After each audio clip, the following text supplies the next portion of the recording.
Alrighty, guys. This is a little bit outside of the ordinary, and I'm not going to apologize. I'm not totally naked, by the way, either. I am totally, ready for the shower, and I'm actually wearing, something underneath my towel, so don't make it weird.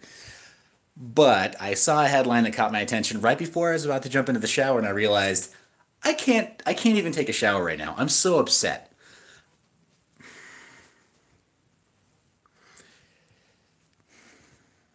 So, as some of you may know, I worked for Samsung Mobile USA some years ago, and I've worked representing some other handset manufacturers. Guys, I'm turning off comments for a minute because I can't even watch the comments at this point. I apologize. I'm not going to be responding to comments because this is breaking. Don't make it weird. Don't make it weird. It's not weird. I'm not actually. I mean, everyone's naked under their clothes, so don't make it weird. So first off, you know that I worked for handset manufacturers, electronics manufacturers that create smartphones, and I've done this for quite a while. And the thing that really bothers me right now is that the headline that you see across all of the major tech outlets is about is about 5G wireless connections. AT&T made an announcement. Verizon made an announcement. Sprint's making an announcement. T-Mobile is making an announcement. Everybody's talking about 5G wireless. Guys, this is breaking and this is urgent. This is why I'm coming to you in the state that I'm in. I wouldn't normally, and you know that I wouldn't normally. I'm actually a rather modest person. But this just really bothered me. 5G wireless, think about it. They're all making announcements of 5G wireless. Has anybody here used 5G wireless service yet? No. No, that's because 5G wireless service doesn't exist yet. It's still hypothetical. Let's talk about this, though. Let's talk about this. So as far as 5G wireless, it promises something like 5 to 10 times the speed of current generations of wireless technology, right?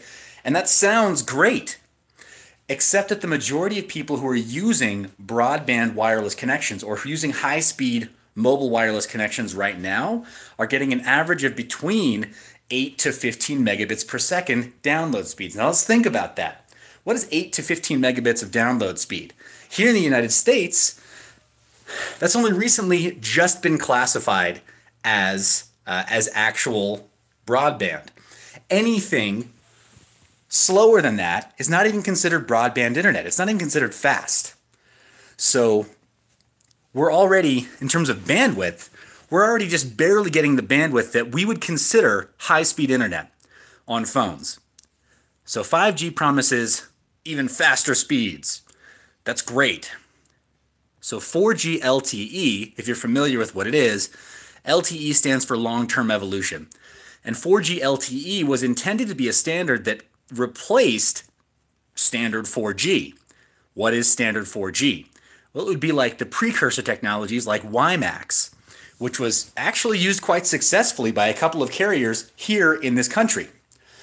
And so I'm seeing a comment about how some speeds are faster in other countries, and that's great. You might actually be getting what you're paying for. At least in this country, 5G is a marketing gimmick.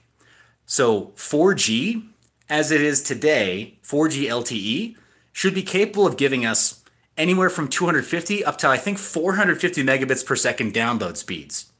Far faster than what most people are actually getting. The hypothetical limits, the theoretical limits of 4G LTE, the technology that's used today, is far faster than what we're getting. At least in this country, it's close to not just 10 times, but it's close to 20 or 30 times what's currently being offered by carriers today. And yet they're offering 5G. They're advertising 5G. It's 5G that they're offering now in their advertisements. But they can't give us more than 10 megabits per second download speed. How do we know they're not giving us more than 10 megabits per second download speed? Well, when you try to stream media. And when it's HD quality, you need a little more than that. Netflix, for example, requires about 17 megabits per second download speed in order to experience HD in the highest clarity. Amazon Prime Video, a little less. They compress theirs a little more heavily and still make it look okay. It's usable, watchable. But Netflix, in order to give you the best possible quality, they require that you have a much higher bandwidth connection. So right now on 4G LTE, they're barely giving us, yeah, T-Bone, don't drop the camera. Whoa! It was too close, right? Too close for comfort, too close for YouTube. Actually, I'm wearing clothes. Don't worry about it. But I'm just about to hop in the shower, and this caught my attention. All these headlines about like 5G, 5G. I'm sorry, I was there for 4G when it first rolled out. And I was there for 4G LTE when it first rolled out. And I had to train the trainers. I had to train all of the wireless reps around the country about this kind of stuff. And so it's irritating to no end. Irritating to no end. Oh, T-Bone, I'm not back in my office, so I can't give you part 2 of the ASIC video yet. So as you can tell, I'm traveling. That's a little weird. Sorry. It's a little weird. I'll try not to feature myself shirtless in front of a bed again. But as you can tell, I'm traveling. So it's kind of, I'm a little bothered by this, that the advertisements for 5G are being run so heavily. Guys, first off, thank you for liking this video. Thank you for being subscribed. But HSPA Plus, yes. So Dave Birdall says HSPA Plus was garbage. However, that was the implementation, not the spec. HSPA Plus was capable of over 150 megabits per second. Think about it. What are you actually getting on your service today? Because HSPA Plus would have been able to deliver you exactly the service that you're paying for today, had it been implemented correctly. WiMAX, HSPA Plus. Yes, next time I go live, guys, it will be with clothes. So I apologize. This has got me fired up.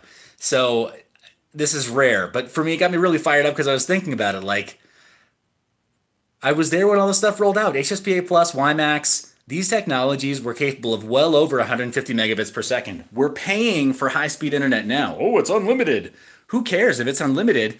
If they rate limit you so that you're only likely to consume, say, I don't know, 50 gigabytes per month or 150 gigabytes per month, then it's still limited. You're not paying for unlimited data.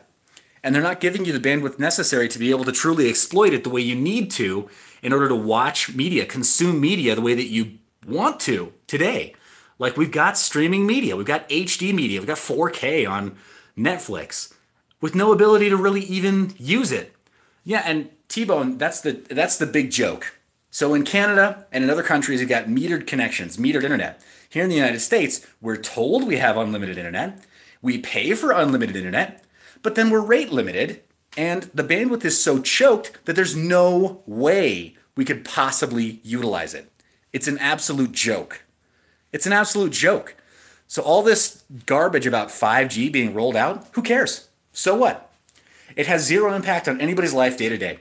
And I don't care which carrier you're using. AT&T, Verizon, Deutsche Telekom, sorry, T-Mobile, or Sprint. Doesn't matter.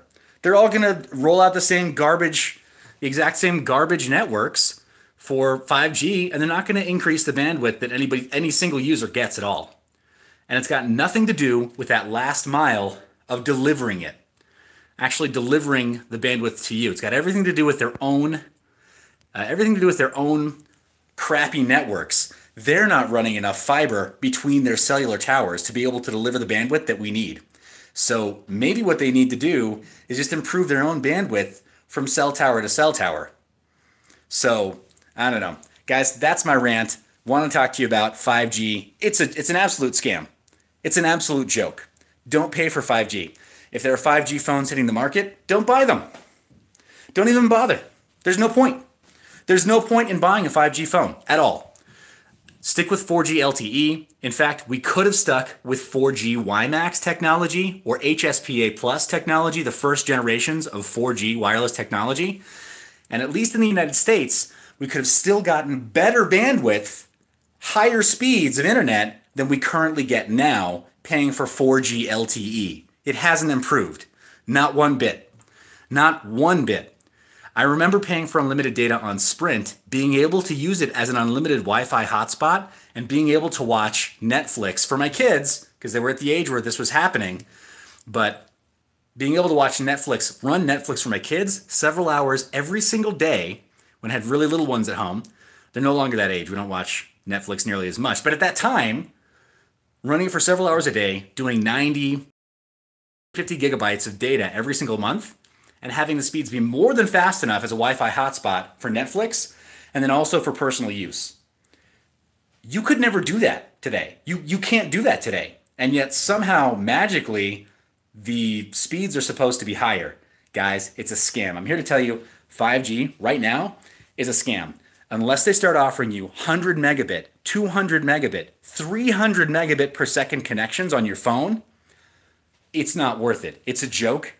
And it's just another marketing ploy to try to get you to upgrade your phone before you have to. So, anywho, that's my rant for the day. What does it have to do with the price of Bitcoin? Absolutely nothing. Pay no attention to the price of Bitcoin, but do look at Ethereum because it's still in a free fall.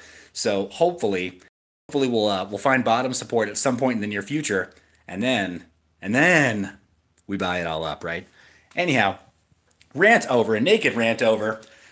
You guys buy whatever you want to buy. This is not advice. This is not legal, financial, or business advice. You buy whatever you want to buy.